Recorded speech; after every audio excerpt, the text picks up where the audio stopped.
Alors bonjour à tous, Pesach, Baruch Hashem. On va ramener les paroles du Rav Moutsafi dans son livre Pesach Betzion et on va essayer de développer ce qu'il nous dévoile. Dit le Rav Moutsafi, Kadvu Mekoubalim, Zal, donc les Mekoubalim nous ont dit, Zichron Livracha, Ki b'shim yom mipurim v'atrag ha'Pesach yesh sod gadol l'achnat kochot ha'chitzonim ve'kocho shel Amalek min ha'olam. Les Mekoubalim nous dévoilent que des 30 jours entre Purim et Pesach, c'est un grand moment et propice à diminuer les forces de Amalek de ce monde-là.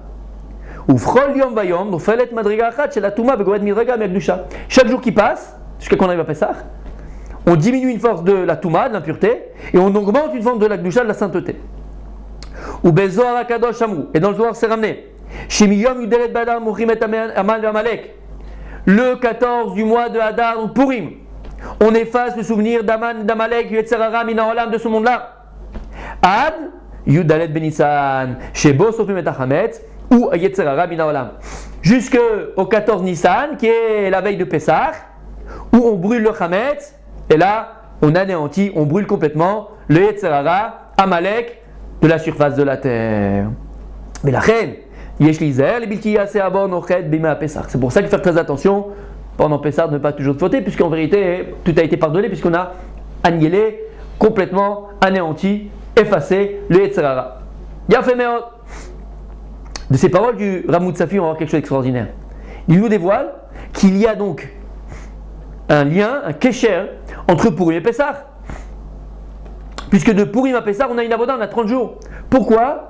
Pour arriver en vérité, ça commence à Purim. Le début de tout, le commencement de tout, c'est Purim. On va commencer à effacer Amalek. Maintenant, qui c'est Amalek ? Amalek vient de Esav. C'est qui Esav ? C'est le Yetzerara, c'est le Satan, c'est le Malach HaMavet, c'est le même. Donc on a en vérité de Purim où on commence à effacer le souvenir d'Amalek, le Yetzerara de nous, jusqu'au 14 du mois de Nissan. Et qu'est-ce qu'on fait ? La veille, on fait Bdikat Hametz, on vérifie le Hametz avec les 10 petits morceaux qu'on a cachés. Et le lendemain matin, on a une mitzvah, l'isrof et hametz, de brûler le hametz. Et qu'est-ce que tu fais quand tu brûles le hametz ? Puisque le hametz, c'est la notion de Yetzerara, on va voir pourquoi. On va ici arriver à la finalité de ce qu'on a commencé comme avoda, comme travail depuis Purim.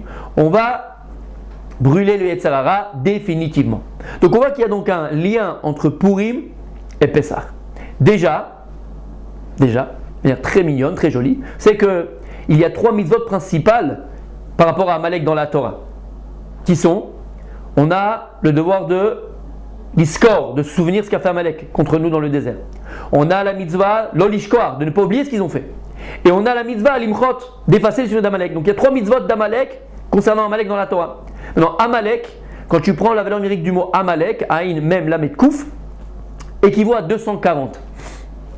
Quand tu prends les 3 mitzvot principales d'Amalek dans la Torah, comme j'ai dit, se souvenir, ne pas oublier et d'effacer, 3 fois 240, ça fait 720. De Purim jusqu'à Pessah, on a 720 heures, exactement. Pourquoi ? Parce qu'on a 720 heures et chaque heure qui passe, on a cette mitzvah d'effacer jusqu'à brûler le Yetzerara, le Yudel Benissan. En tout cas, qu'est-ce qu'on voit de là ? Qu'il y a un lien entre Purim et Pessah. Quel peut être ce lien ? Écoutez bien les amis, c'est extraordinaire. Et en vérité, c'est la avoda, c'est notre travail qu'on a à faire maintenant. On avait expliqué que Purim, qu'est-ce que c'est Purim ? Alors on va dire c'est le bishté, c'est la fête, c'est la joie, on a gagné, on a été sauvé. On a expliqué plus d'une fois qu'il y a 2 dates principales dans la Torah qui sont Kippour, Tishri, donc Rosh Hashanah Kippour, et Purim. Comme on sait que Kippour c'est Kippurim. On avait dit que Kippour, la avoda de Kippour c'est Matan Torah, c'est le don de la Torah. Quel don de la Torah ? On avait expliqué que c'est le don de la Torah Be'ira par crainte. Et donc à Kippour, on fait Tchouva, c'est à repentir par crainte. À Purim, autant d'avoir pareil. C'est le véritable Matan Torah. Quand est-ce qu'on a reçu la Torah véritablement ? À Purim. Pourquoi ? Disait Chachamim qu'à Purim on a reçu la Torah Be'ahava. On a reçu la Torah par amour. Et c'est le but du don de la Torah. C'est pas qu'on reçoit la Torah de manière obligée, mais qu'on ait un kiff à faire la Torah, qu'on la reçoit Be'ahava par amour. À Purim, comme le a écrit dans la Megillah, Kimou Vekiblou, on a reçu la Torah Be'ahava. Et donc, c'est un jour de Teshuvah Be'ahava. Comme on a expliqué. Comme dit Chavetz Chaim, il ne peut pas avoir de Torah sans Teshuvah et de Teshuvah sans Torah, ça va de pair. Donc Purim, c'est un jour de Teshuvah. Mais Teshuvah beaucoup plus élevée, beaucoup plus grande que la Teshuvah, le repentir de Kippour, puisque Kippour c'est uniquement Be'ira, par crainte, comme on a vu dans la paracha dont on avait parlé, dans Tazria, c'est un peu Sourmera.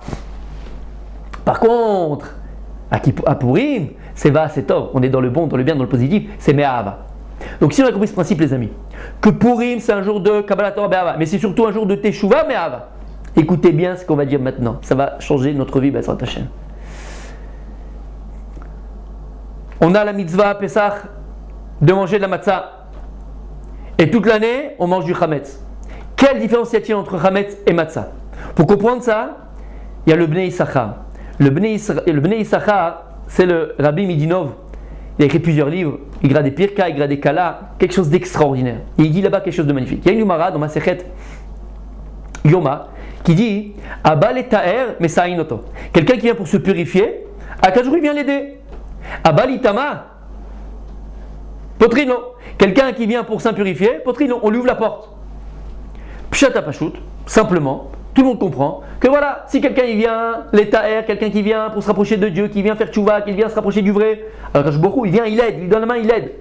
Par contre, celui qui vient l'Itama, quelqu'un qui veut partir en vrille, partir en cacahuète, faire le mal, alors Potrino, Kadosh Baruch Hu, il ouvre la porte, si tu veux, tu le fais, mais je ne viens pas t'aider.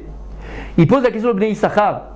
Mais en vérité, dans les deux cas, tu ne peux pas comprendre comme ça la Gemara. Dans les deux cas, c'est une aide. Si maintenant je viens, je vous demande un de vous qui m'écoutez là maintenant, regarde, j'ai un ranch avec plein de chevaux dedans, ils sont dans leur enclos, tu peux me garder mes chevaux, je vais faire une course.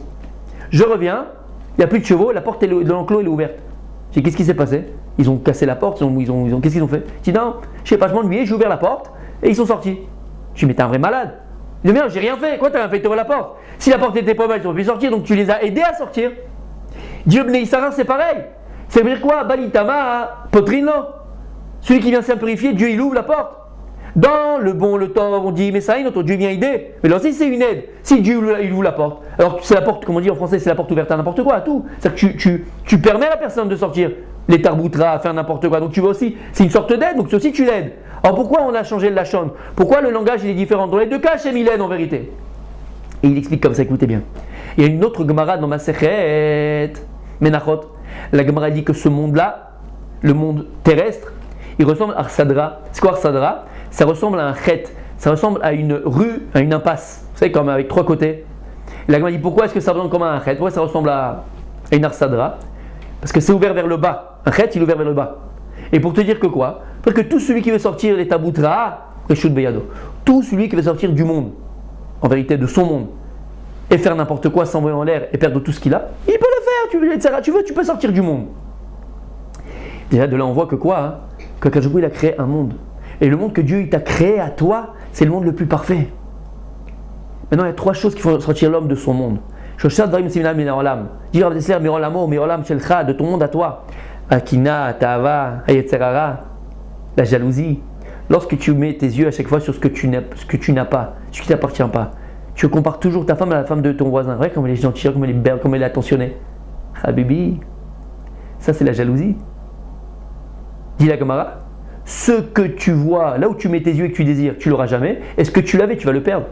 Pourquoi tu vas perdre ce que tu avais? Parce que tu t'as jamais investi dans ce que tu avais, tu n'as jamais pris conscience de ce que tu avais. Tu n'as jamais regardé ta femme, tu n'as jamais regardé ton mari. Tu poses toujours les yeux sur ce qui ne t'appartient pas. Mais ce n'est pas ton instrument de mesure, ce n'est pas les moyens que Dieu t'a donné. Comprends que le monde que Dieu t'a donné, c'est le plus matim à toi, le plus monde qui te correspond. La femme que tu as, c'est celle qui te correspond. Le mari que tu as, c'est celui qui te correspond. Les enfants que tu as, c'est ceux qui te correspondent. Le travail que tu as, c'est ce qui te correspond. Tes facultés intellectuelles, c'est ceux qui te correspondent. C'est les meilleurs moyens que Dieu t'a donné pour te réaliser. Et je vais aller encore plus loin. La tronche que tu te payes, faut que tu fasses avec, Habibi. C'est ton monde. Aime-toi, accepte-toi, accepte ce monde-là, pas l'accepter de manière c'est le Mektoub. Non, parce que j'ai conscience, Béhémet, que les moyens que Dieu m'a donnés, ce qu'on vient de mentionner, sont les meilleurs moyens pour me réaliser. Mais alors tu veux sortir du monde, tu peux sortir du monde, Habibi. Le monde il est Mevorach. Tu sais que la Torah commence par Bereshit, bête, par l'être bête, bête c'est Bracha, pour dire que le monde il est Mevorach, le monde il est béni, que je il t'a béni ton monde il est parfait. Donc toi tu veux chercher ailleurs, ça ne te suffit pas, alors là tu ne trouveras jamais. En tout cas, qu'est-ce qu'on voit? On voit que ce monde ressemble à Arsadra, comme un être chet. Pour te dire qu'en bas c'est ouvert, celui qui veut sortir de ce monde, alors il peut sortir et faire le mal. Mais la Gemara nous dit que ce monde-là, terrestre, il a été créé avec la lettre He. Donc pas avec la lettre Chet, avec le He. Donc en vérité, la Gemara dit alors pourquoi c'est ça? C'est ça être un Chet? Pourquoi c'est un He? Pourquoi il y a une petite ouverture en haut? La Gemara nous dit parce que celui qui veut revenir et faire Teshuvah, Kadosh Baruch Hu, il a fait une petite ouverture par le haut. Il peut revenir dans son monde. La petite ouverture du He, c'est pour faire Teshuvah, c'est pour revenir. Écoutez bien les amis, le He, c'est la lettre de la Teshuvah, c'est l'annoncieux de Teshuvah dans la Torah. Le Chametz est la Matzah.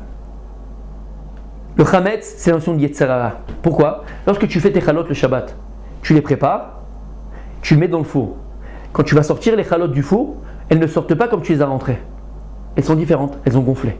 Ça, c'est le symbole du Yetzer Hara. C'est quoi le Yetzer Hara ? C'est toujours vouloir plus que ce que l'on a. Dans le sens péjoratif du terme. Toujours demander plus. Jamais l'istapek, comme on dit, se suffire. Jamais se suffire, mais pas suffire dans le sens péjoratif du terme, dans le sens être content de ce que l'on a. Toujours le plus, toujours le plus, toujours le plus. Ça ne sort pas comme c'était. La matzah, comme tu l'as préparée, elle sort, elle est plate. C'est quoi ? Baruch Hashem, je suis content de mon sort. Je suis content de ce que j'ai. Et j'ai conscience que ce que j'ai, c'est le mieux pour moi. Le symbole du Chametz dans la Torah, le symbole du Yetzer Hara, du Satan, qui te vouloir des choses que tu n'es pas, que tu n'as pas et que tu n'auras jamais. Le symbole de la Matzah, c'est Yetzer Tov, c'est le bon penchant, c'est l'essentiel, c'est le Tov, c'est le bon. Quelle différence, mes amis, entre le Chametz et la Matzah ? Chametz, c'est avec un Chet. Matzah, c'est avec un He. La différence entre Chametz et Matzah, dit le Bnei Issachar, c'est le Chet et le He. Écoutez bien, écoutez bien. On a posé la question, il a posé la question. Abal et Taemesainoto. Si quelqu'un vient se purifier, qui vient vers le vrai, vers Tchouva, il aide. Abalitama Potrino. Mais quelqu'un qui vient pour s'impurifier, c'est-à-dire qui veut partir en vrille, partir en caouet, qui sont faire le mal. Potrino, on lui ouvre la porte. Il a posé la question, il a dit, mais dans les deux cas, tu l'aides. Vadaï. Dans les deux cas, on l'aide. Qu'est-ce qui fait Akadosh Baruch Hu Potrino ? C'est que même si une personne elle tombe, elle faute, elle sort les taboutra, Akadosh Baruch Hu Potrino, qu'est-ce qu'il est poter ? Qu'est-ce qu'il ouvre ? Il ouvre le chet du Chametz, et il en fait un He de Matzah. La différence entre le chet et le He, c'est la petite ouverture là-haut. Abalitama, quelqu'un qui est dans le Chametz, quelqu'un qui est tombé, quelqu'un qui est dans le mal, même là-bas, Akadosh Baruch Hu, encore plus, il dit Bnei Issachar, encore plus que si tu viens te rapprocher de lui, Akadosh Baruch Hu, il te donne encore une plus grande aide. C'est que même dans la faute, Akadosh Baruch Hu, il t'a déjà préparé la Teshuvah, il t'a déjà préparé la possibilité de revenir vers lui. Potrino, il est potar et tachet, c'est un péché. Il porte la lettre chet du Chametz et il le transforme en He, ça fait Matzah si Yetzer Tov. Voilà la différence entre Chametz et Matzah. C'est pour ça, mes amis, écoutez bien. Le He, c'est le symbole de la Teshuvah. Akadosh Baruch Hu nous a donné avant Kippour, avant Rosh Hashanah, 30 jours du mois de Elul. C'est les slichot, on demande pardon et on pleure et on fait les tachanonim. Akadosh Baruch Hu, de la même manière, il va nous donner les slichot, entre guillemets, du mois entre Purim et Pessah. Les 30 jours qui séparent Purim à Pessah, on a 30 jours. Ce sont les slichot, mais pas les slichot où là où tu pleures dire Hanoun, puisqu'on a reçu, c'est une tchouba mais ava par amour. Au contraire, c'est une tchouba qui va dire du cœur, une tchouba qui va dire du positif.